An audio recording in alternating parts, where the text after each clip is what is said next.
Hey family, how's it going today? So, I am currently gathering research, reading, writing for a video request I got on the Baptist movement. Where does the Baptist denomination come from?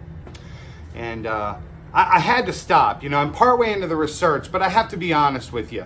There's one narrative about how the Baptist movement started that is just so false and laughable that I've got to just address it right off the bat. And the narrative starts like this. There was the pure early church, and then in the early 4th century, the Emperor Constantine, this wicked pagan man, and the Council of Nicaea.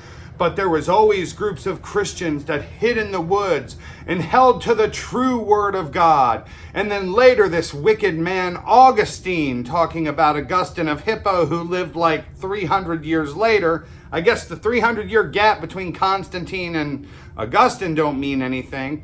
And, they were the ones constantly trying to destroy the church. And, then the narrative finally gets to the 1300s with the morning star of the Protestant Reformation. Yet at the same time, we say the Baptist movement did not participate in the Protestant Reformation. All of this is bunk, okay? And I'm sorry, even if I'm not going to criticize the Baptists too much, because when I first got born again, it was a Baptist church that I heard, okay? Because I had this born again experience. I was converted. I went from church to church, and it was the Baptist church that seemed to have the strongest grasp on what had happened to me. Penal substitutionary atonement. You were a sinner. You were totally depraved. You fell on God's mercy and God saved you. Okay, that makes sense. So I spent the next 2 years worshiping with Baptists, and there's a lot of great qualities. I'll tell you, I learned my Bible more than any other church I've been at than those 2 years. And when the pastor would ask a question about a Bible verse, every hand in the sanctuary would go up, and people were passionate about trying to live a life not of the world, but for Christ. But this narrative is just wrong. If there is a denomination that has a shallow pond to pull from, it is the Baptist denomination. I want to give it a fair, objective hearing, and I want to provide you with facts and allow you to make your own decisions. But I just wanted to debunk that one right off the bat.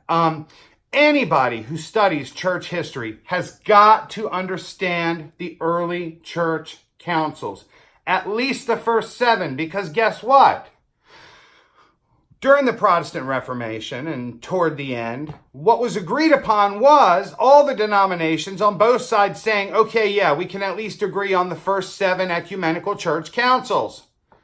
That means the denominations today that have all these conspiracy theories about Catholicism, some of which are very founded, so I'm not saying that they're not, but we need to know what happened during these things. And often, like everything, once we read it and it makes sense and we put in the human element and we try to put it in its historical context, it makes sense and we go, oh, yeah, I understand that. So anyway, right now I am working on a video about the history of the Baptist denomination.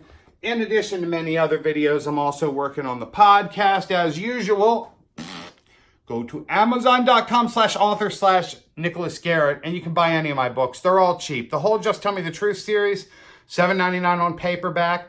You can get them on Kindle for a couple dollars. Or you can get my new Shipwrecked in the Land of King Tobacco, the first Washington family immigrant to America, which strangely enough has a lot of history about the Reformation in England and the formation of the Anglican Church. So, there it is. Looking forward to continuing to work on this project. Great question. Another question I had from a subscriber was to describe the Catholic Mass.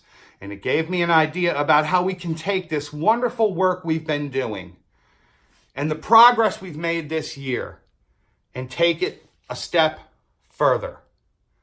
I am going to prepare my first live interview with somebody else. There's a Catholic priest I respect greatly who has written a lot of work, and he's agreed, at least preliminarily, to look at the outline as far as what we would sit down and talk about. And we're going to let a Catholic priest tell us about a Catholic Mass. And we're going to ask pointed questions. And if it goes well, we're also going to interview others from time to time. Don't be surprised if you don't see a few other videos here and there over the weekend, just on random things for fun. Look forward to talking to you all next time. As always, I'm praying for you. Please pray for me. Leave comments in the comment section. Let me know what's on your mind.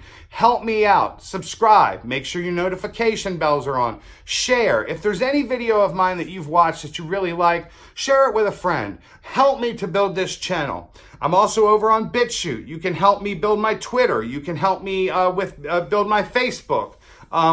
I'm going to continue working on other platforms as well. I do have a Patreon, which Patreon doesn't seem to have taken off like the others, but I'm still working it out.